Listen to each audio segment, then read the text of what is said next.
അപ്പോൾ ഹായ് കൂട്ടുകാരെ, ഇന്ന് കോവയ്ക്ക വെച്ച് ഇതേപോലെ ഒരു അടിപൊളി റെസിപ്പിയാണ് തയ്യാറാക്കുന്നത്. അപ്പോൾ വീഡിയോയിലേക്ക് പോവാം. ഹായ് കൂട്ടുകാരെ, സെലം ബ്ലൗസിലേക്ക് സ്വാഗതം. ഇന്ന് 1/2 കിലോ കോവയ്ക്ക എടുത്തിട്ടുണ്ട്. അപ്പോഴത് ഇതുപോലെ ഇതേപോലെ കട്ട് ചെയ്തെടുത്തിട്ടുണ്ട്. അപ്പോൾ ഇത് വെച്ചുള്ള ഒരു റെസിപ്പിയാണ് ഇന്ന് തയ്യാറാക്കുന്നത്. അപ്പോൾ നമ്മളെ വീട്ടിലുള്ള കോവയ്ക്കയാണ്, ഇളം കോവ, നല്ല ഇളം കോവയ്ക്കയാണ്. അപ്പോൾ ഈ ഇളം കോവയ്ക്ക എടുക്കുന്നതാണ് നല്ലത്. അപ്പോൾ ഇന്ന് ഇത് വെച്ചൊരു റെസിപ്പി നോക്കാം. വീഡിയോയിലേക്ക് പോകാം. അപ്പോൾ ഇവിടെ 1 ടേബിൾ സ്പൂൺ ഓയിൽ ഒഴിച്ചു കൊടുത്തിട്ടുണ്ട്. അതിലേക്ക് 1/2 ടീസ്പൂൺ പെരുംജീരകം ചേർത്ത് കൊടുക്കുക. പെരുംജീരകം. ഇതിലേക്ക് ഇനി 10 അല്ലി വെളുത്തുള്ളി, ചെറിയ പീസ് ഇഞ്ചി, ഇത്രയും ചേർത്ത് കൊടുക്കുക. അപ്പോൾ ഇവിടെ കറണ്ട് ഇല്ല കൂട്ടുകാരെ, അതാണ് വെളിച്ചക്കുറവ്.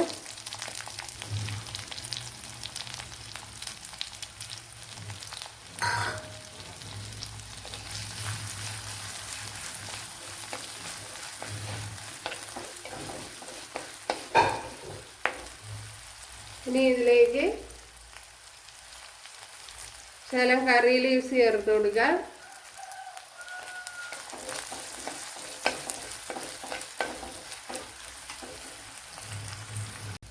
ഇതിലേക്ക് 1 സവാള, 2 പച്ചമുളക് ഇതേപോലെ അരിഞ്ഞെടുത്തിട്ടുണ്ട്. അപ്പോൾ വലിയ സവാളയാണ് ഞാൻ എടുത്തിരിക്കുന്നത്.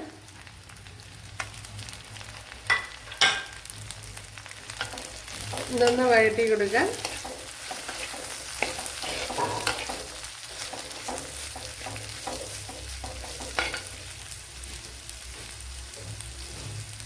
ഇതിലേക്ക് കുറച്ച് ഉപ്പ് കൂടി ചേർത്ത് കൊടുക്കാം.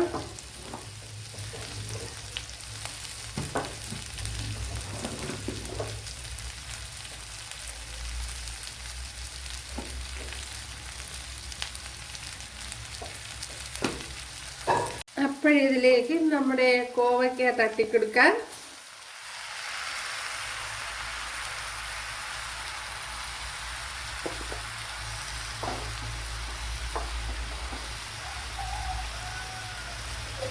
നല്ല ഫ്രഷ് കോവയ്ക്കയാണ്.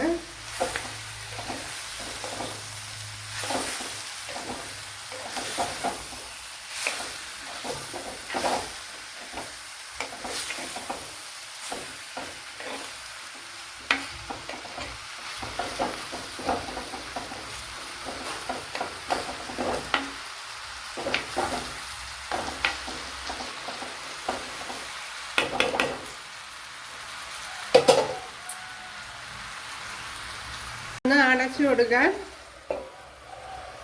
ഇപ്പോഴും നമ്മുടെ കോവയ്ക്കൊക്കെ ഇവിടെ വെന്ത് വന്നിട്ടുണ്ട്. ഇതിൽ ശകലം മഞ്ഞൾപ്പൊടി ചേർത്ത് കൊടുക്കാം. അടച്ച് വെച്ച് വേവിച്ചെടുക്കണം. ഇടയ്ക്ക് തുറന്ന് ഇളക്കി കൊടുക്കണം, അല്ലെങ്കിൽ കരിഞ്ഞു പിടിക്കും. ഇതിലേക്ക് കുറച്ച് മുളക് പൊടി ചേർത്ത് കൊടുക്കാം. 1 ടീസ്പൂൺ എരിവില്ലാത്ത മുളക് പൊടിയാണ് ചേർത്ത് കൊടുത്തത്.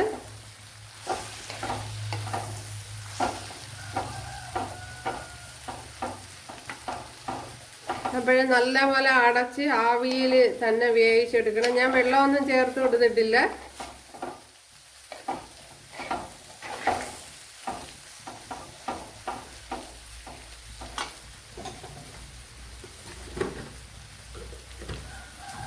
ഇനി ഇതിലേക്ക് 1 ടീസ്പൂൺ മല്ലിപ്പൊടിയും കൂടെ ചേർത്ത് കൊടുക്കാം.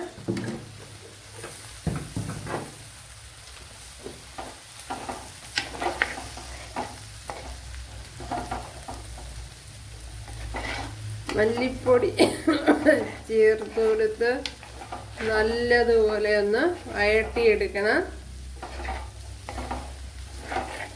അപ്പോൾ ഇത് അടച്ചു വെച്ചിരുന്നാലേ വെന്ത് കിട്ടുകയുള്ളൂ.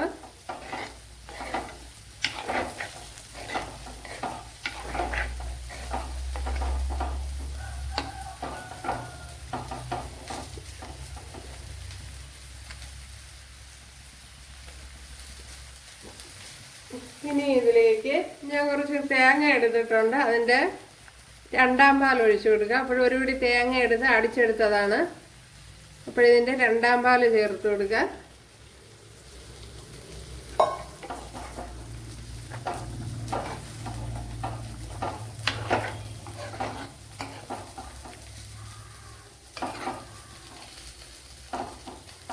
അപ്പോൾ മുളക് പൊടി കുറച്ച് കുറവ് പോലെ തോന്നോട്ട് വരെ അപ്പോൾ കുറച്ചുകൂടെ ചേർത്ത് കൊടുക്കാം.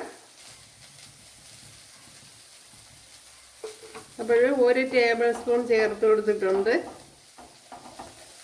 മൊത്തത്തിൽ.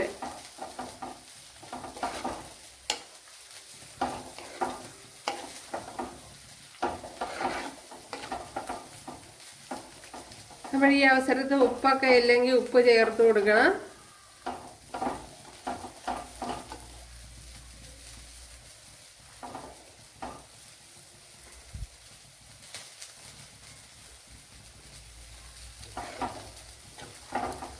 അപ്പോൾ തേങ്ങയുടെ 2ാം പാലാണ് ചേർത്ത് കൊടുത്തത്.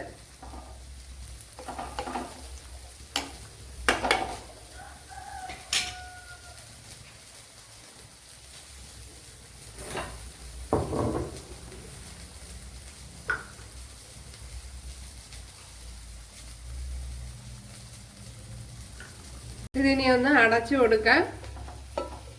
മല്ലിപ്പൊടി ഇതൊക്കെ ഒന്ന് വെന്ത് വരണമല്ല. ഇതിലേക്ക് ഒരു ശകലം പുളിവെള്ളം ചേർത്ത് കൊടുക്കാം.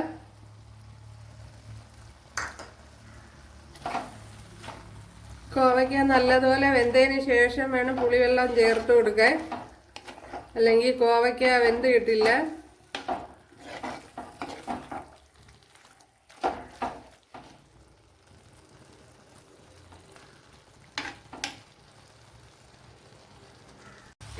ഇനി ഇതിലേക്ക് തേങ്ങയുടെ 1ാം പാല് ചേർത്ത് കൊടുക്കാം.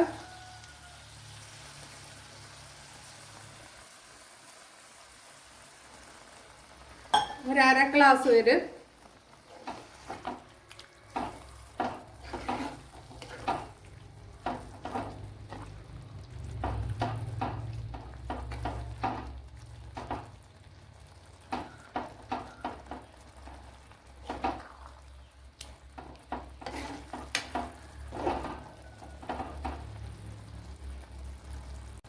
ഉണ്ടല്ലോ. അപ്പോൾ ഇത് തന്നെ മതിയാവും. അടിപൊളി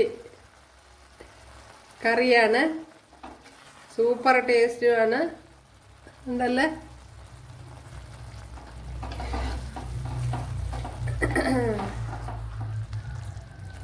അപ്പോഴെല്ലാവരും ചെയ്ത് നോക്കാം. അപ്പോഴെല്ലാം ശ്രദ്ധിക്കാനുള്ളത് കോവയ്ക്ക നല്ല വഴട്ടി തന്നെ എടുക്കണം.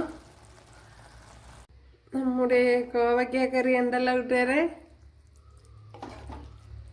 അടിപൊളി.